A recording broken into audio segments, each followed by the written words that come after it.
Why my life is a series of bullets?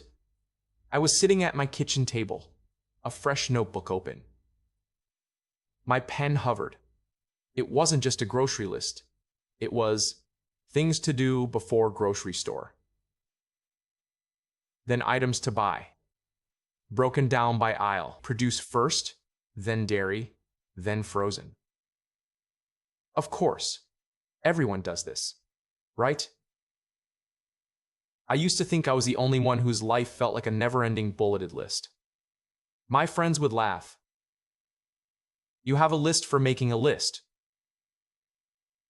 They'd joke. My sister once found my weekend fun itinerary.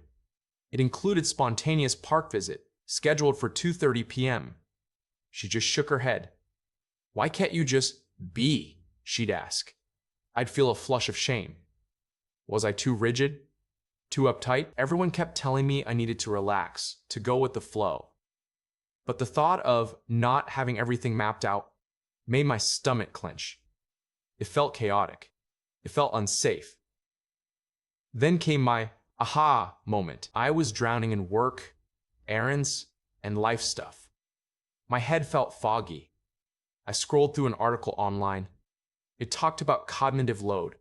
That's when I learned. Our brains have limited working memory.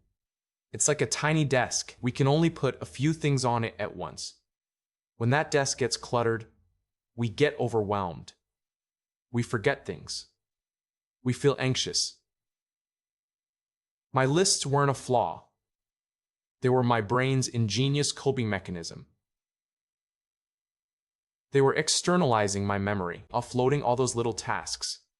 Buy milk. Call plumber. Remember mom's birthday. All those things were cluttering my mental desk. Writing them down cleared the space. It allowed my brain to focus on the doing, not the remembering. It reduced decision fatigue. Suddenly, my list-making wasn't a weird quirk. It was a strategy, a highly effective one. I finally understood. My lists weren't about control in a negative way. They were about freedom. Freedom from the gnawing fear of forgetting something important.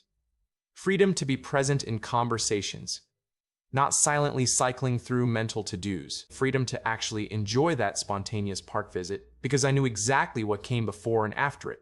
I wasn't less spontaneous. I was more effectively spontaneous. My lists weren't a straitjacket. They were scaffolding, helping me build a more stable, less stressful life. Now, my notebooks are still full. My digital lists are meticulously organized. And I don't feel ashamed. I feel empowered. If you're like me, if your brain finds peace in the order of a bullet. Key psychology insight. People who make extensive lists often do so to reduce cognitive load and externalize working memory, thereby minimizing stress and improving mental clarity.